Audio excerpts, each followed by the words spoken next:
Good day, everybody. My name is Tom Fuji, and today I am honored and have the privilege to have a conversation with Nathaniel Hovsepian. Hovsepian, And yeah. cool, sweet. Yeah. I have a lot of people mispronounce my last name. Yeah, I could imagine. They say, "Oh, Fugly." I'm like, "No, dude, I'm really handsome." Yeah, yeah. But first of all, thank you, Nathaniel, for taking the time out of your busy schedule to have a conversation today for my podcast on YouTube. Yeah, man. Thanks for Thank you having so me. much. All right, you're welcome.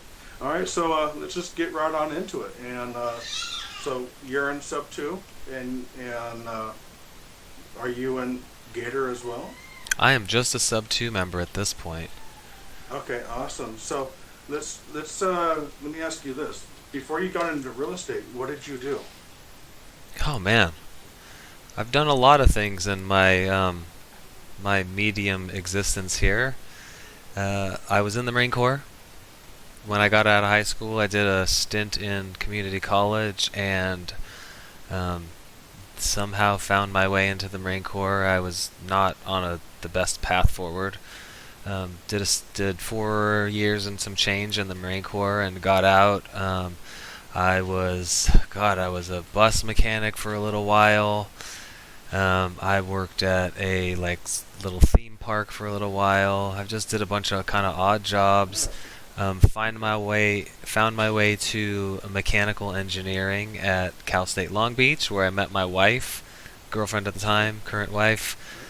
When I met, I knew we were living in Southern California. Cal State Long Beach is in Southern California, and my time in the Marine Corps had led me to seeing what the rest of the country and world kind of had to offer, and I knew that staying in Southern California was not for me, for many reasons. But when I met her, I told her, "Hey, I don't want to stay here. So if you're not interested in leaving, we shouldn't date anymore." And she was. She wanted to go on the ride with me. So we ended up kind of Awesome. picking a climate that we liked, and we went like this on a map, and we ended up in Oklahoma for a couple years, where she found a good job that ended up bringing us out to South Carolina, where we're at now, and we've been for almost 5 years now. Wow, awesome. That's Yeah. quite a journey so far, Yeah.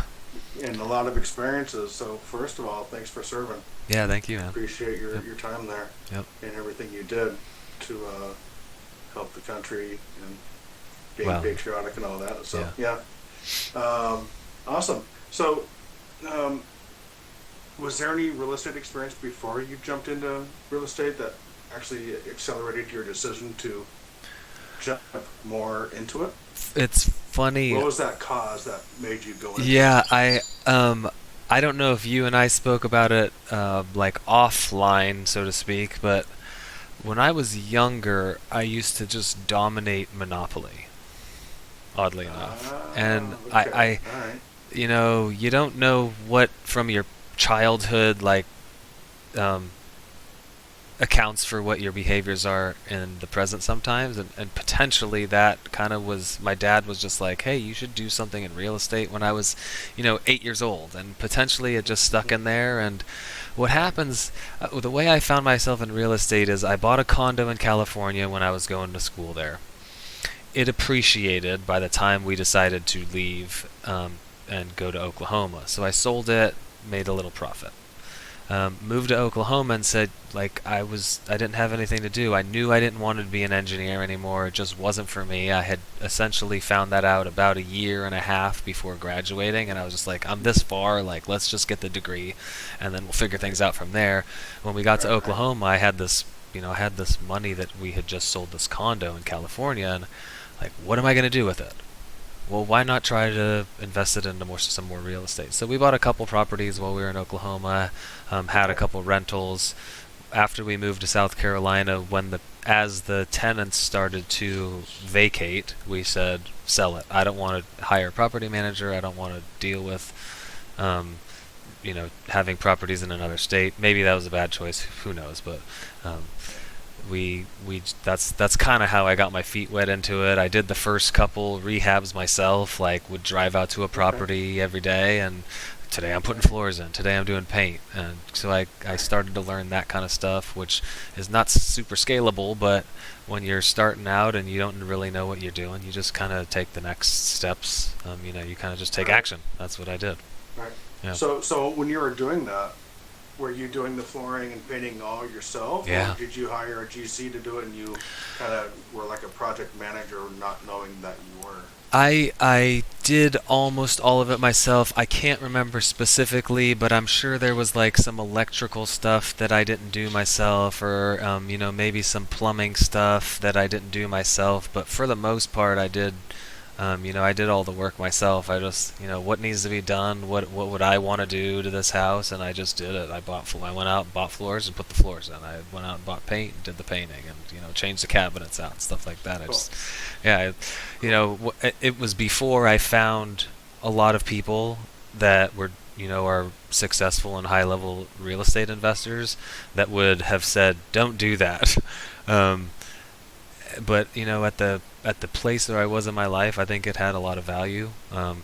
Just taking action and not sitting on the sidelines, and um, yeah.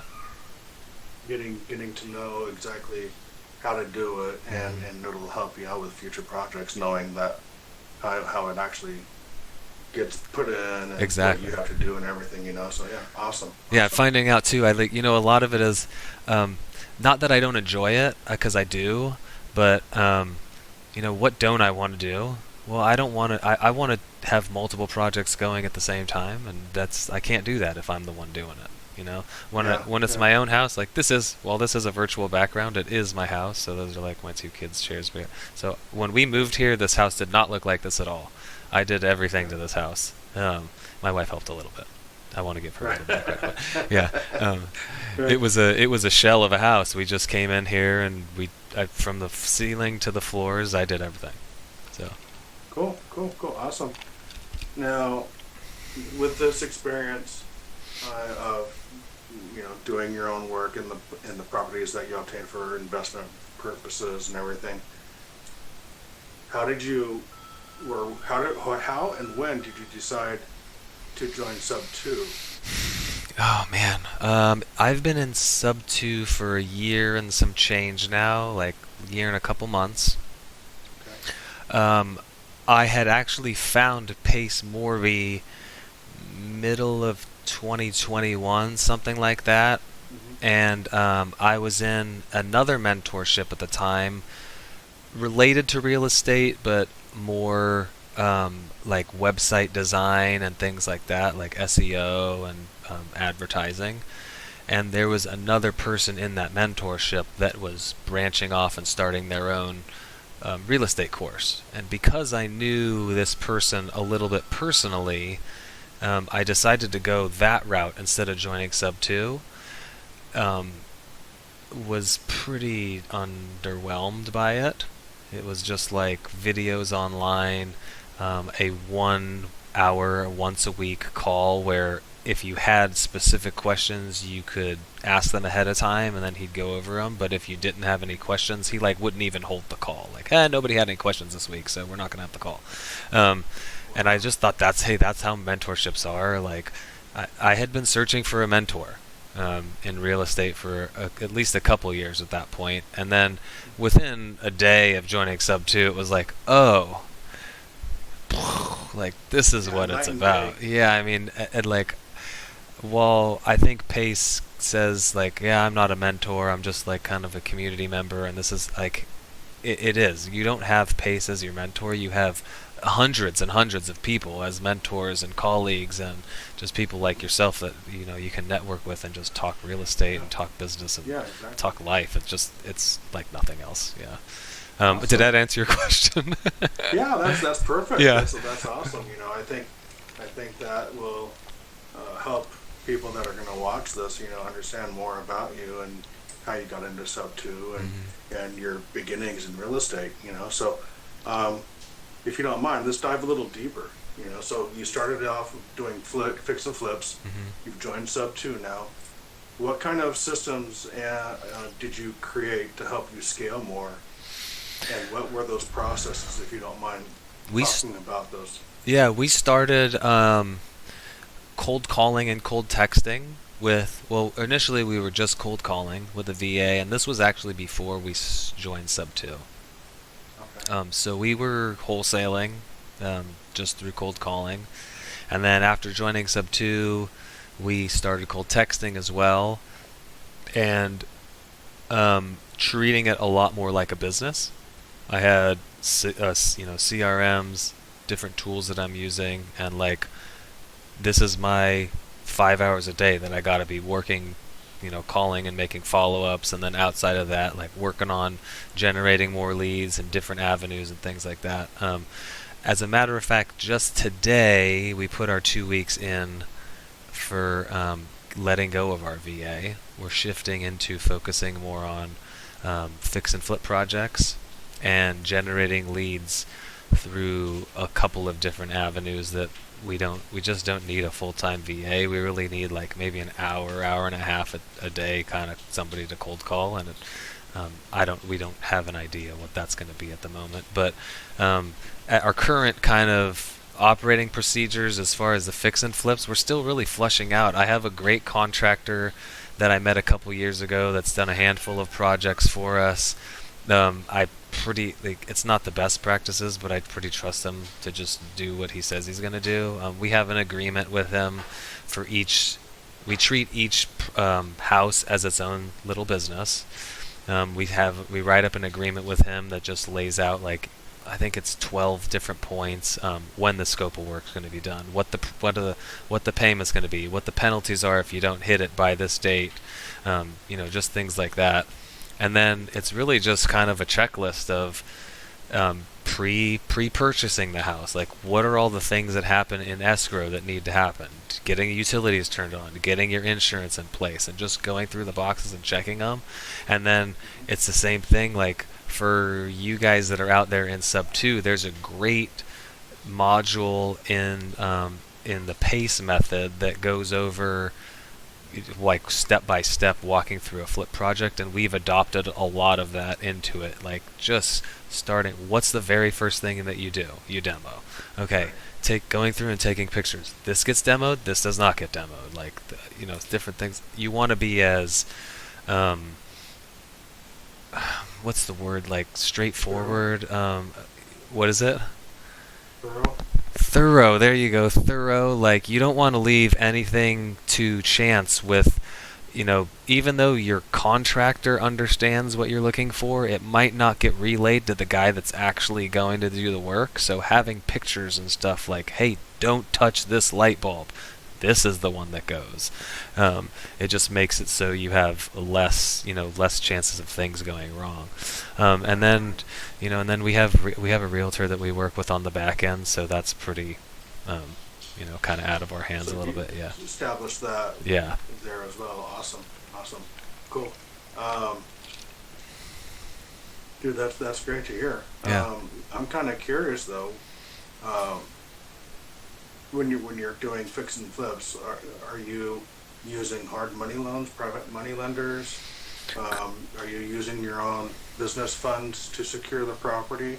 Yeah, currently. If you feel comfortable, kind of fill us in on that side for those that are interested in. Yeah, fixing and we do flipping. have a hard money lender that we work with, Dominion Financial. We've done a few projects with them at this point. I've worked with a couple other ones as well, hard money lenders, and we just like Dominion. Their process for getting into the system's a little more time consuming than with other lenders, but once you're in, it's like, I called them today, we just put one under contract on Friday, I walked it yesterday and confirmed that we're good to go. I called them this morning and they're like, hey, we can close in 3 days. I'm like, oh, well, we're not supposed to close for another month because the seller needs to get some stuff out, but hey, that's good to know, like, you're ready to go.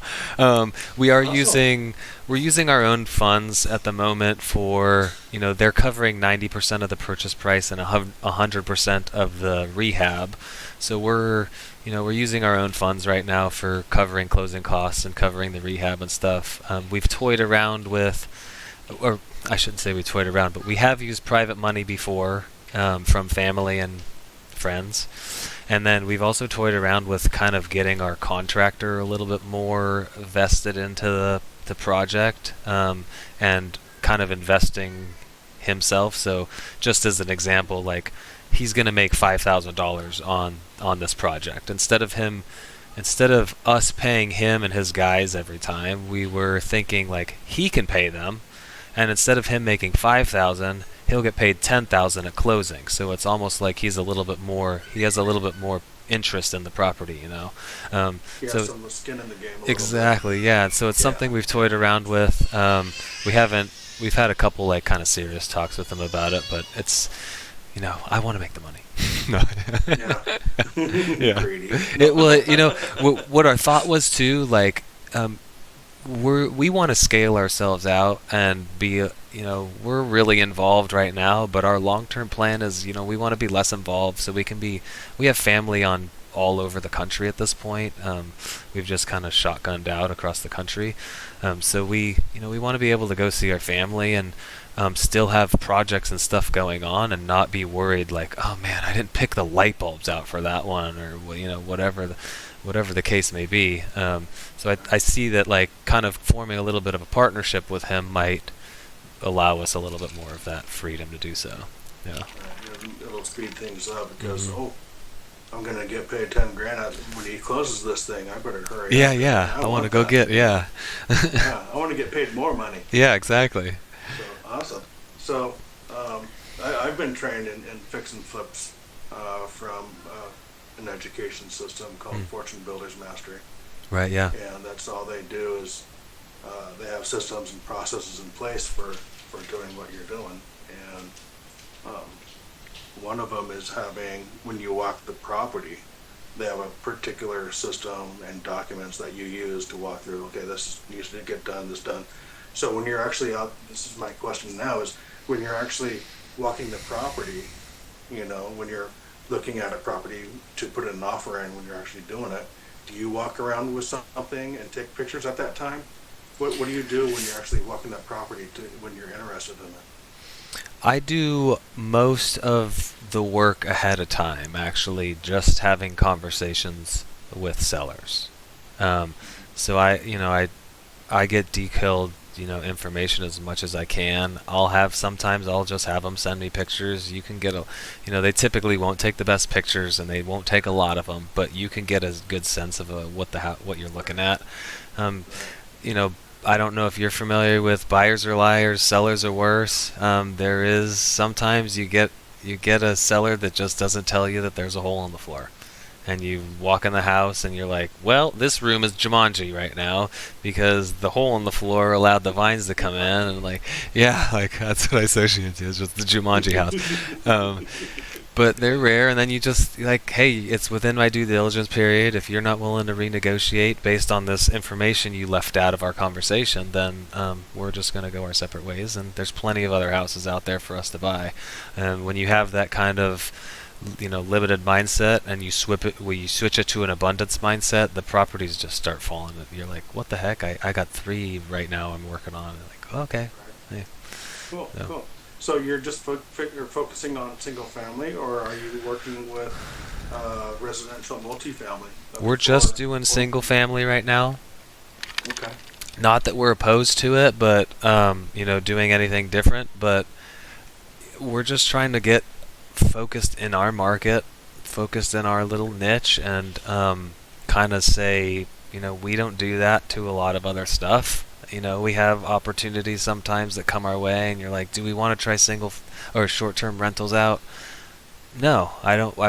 We're devoting our time to this right now. Maybe in a month or 3 months or 6 months that's changed, but in the future or something. Yeah, we're not closed to it, but if you're doing many things, you're not doing one thing well, and we're trying to get this one thing going really well at the moment. You want to master that so you can go on to the next area. Yeah. And we're not trying to be billionaires or anything like that.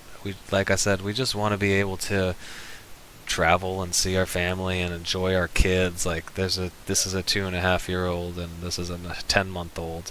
the high chairs wise. And I want to spend time with my kids. I want to go outside Yeah. and play in the rain and just be able to jerk around and have fun. Jump in muddy puddles. Yeah, exactly. Um, so that's our goal. Those are the kind of values we're bringing, and that Right. ultimately is why we ended up deciding, sticking with the VA right now isn't the best choice for us, because it's taken up a lot of the time that we could be really devoting to this one thing, and and freeing ourselves up to kind of really visionary, be creative with what else we might Right. want to do. Yeah.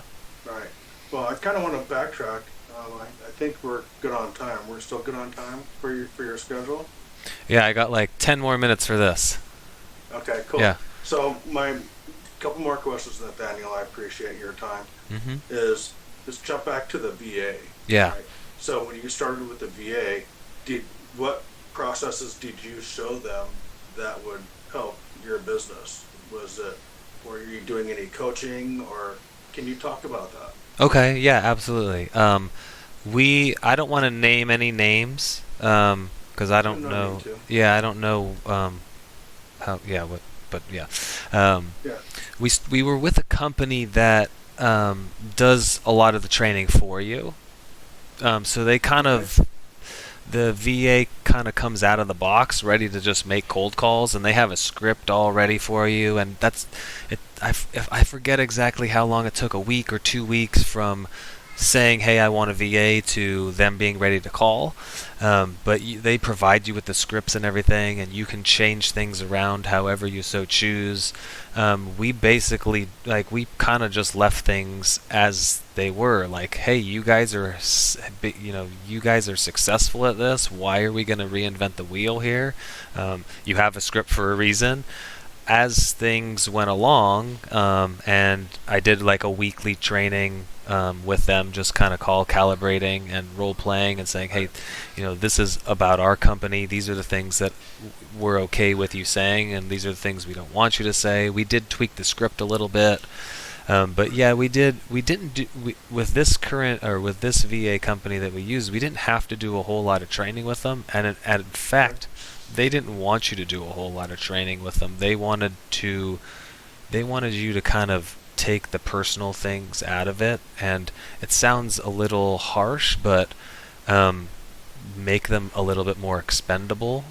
When you're spending every day training with somebody, you start to grow an attachment to them, and that made today's call difficult, because it was just like, hey, we've been together for a little over a year now, and we're gonna have to part ways, and you could just feel everybody go, ugh, Yeah. So Yeah. that was one thing that attracted us to them, is that we weren't spending 30 minutes a day doing that. We paid a little bit more for that service, though. They had a manager that was paying attention to them on a daily basis. So, like, if you have time and you don't have money, you hire a VA yourself and you train them every day. If you have a little bit more money and you value the time a little bit more, then you pay for somebody that's gonna be on top of them. And we never had to worry about, is he making the calls. Like, we didn't have to monitor them, their productivity. Like, they were there, they were paid attention to, so it was a weight off our shoulders. So it's just different. It kind of just Right. depends on where you're at. Yeah. Now, when they did get a motivated seller, um, what was that process like? They got off the phone with a motivated seller. Yeah, I want to sell. What kind of price are you talking about?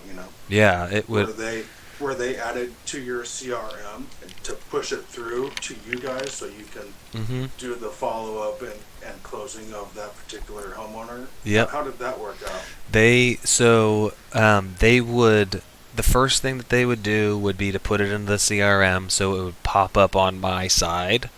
And Okay. then after it was input into the CRM, we had a Discord channel just for leads coming in. Okay. And they would put like all the details. They'd put the call recording in there, so I could listen to the calls and, like, hey, great call.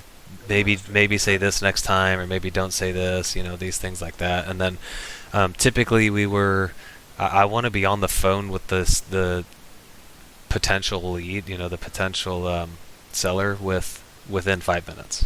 That was kind of our Yeah. goal. I was going to say within a few minutes to at least Yeah. max 7 to 10 Yeah. at most. Right. We found I couldn't always do it. I'm a single entrepreneur. Sometimes I would be doing something else. I'd be on another call. We found, if you hit somebody outside of those first 15 minutes, the chances of you getting a hold of them plummet. Yeah. And so it was, like 30% of the people you don't ever hear. It's amazing. They say they want to.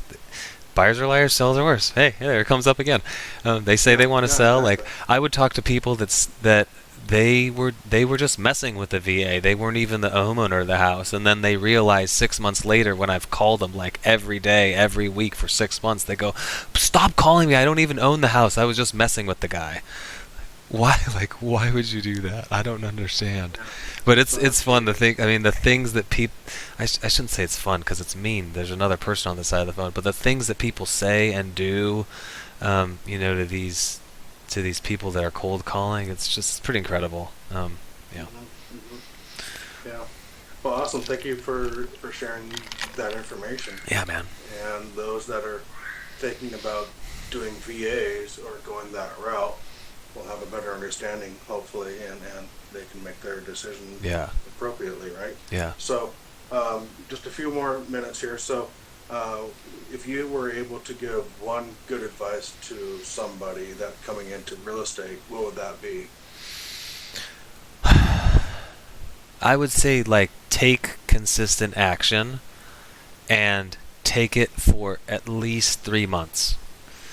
So I see a lot of people come into real estate, that, I want to do this, and then they do something for 2 hours a day for a week, and they're like, it didn't work, and they give up, and that's not the way that you're successful. And I do see, I see a lot of people that come in and they get a deal within a week, and then you never hear from them again. Because they aren't taking consistent action. They just were able to strike gold and inch down after digging, and then didn't realize that it was going to take a lot of digging to get to that next thing of gold, and they give up. Yeah. So I think that's it. Pick something, stick to it, and stick to it for at least 3 months. It kind of doesn't matter who you talk to. Like, lead cycle is 3 to 6 months in this business. So if you might not get a deal for 3 months, you might not get a deal for 6 months, but you're building up the grit and the determination and the skills and all that, and then all of a sudden just the floodgates open and you start getting deals. Cool. So yeah, consistent action. Yeah, exactly. Yeah. Awesome. Yeah. So if anybody wants to get a hold of you and network, or maybe has some questions for you in the future about fixing and flipping, or maybe has a deal for you or something like that, how can they reach out to you besides the phone number next to your name? Yeah, texting that phone number is probably the best way to reach me. Okay. My name on Facebook, Nathaniel Hovsepian. That's probably the second best way to reach me. I have Facebook open a handful of times throughout the day, just checking messages and stuff. But yeah, that's probably the best way. I do have an Instagram, same thing, Nathaniel Hovsepian. I'm not very active on it at the moment. That might change in the future though. I do get DMs, like they get pushed to my phone, but I'm not on there scrolling and stuff. I don't. Right. Yeah. Cool, awesome.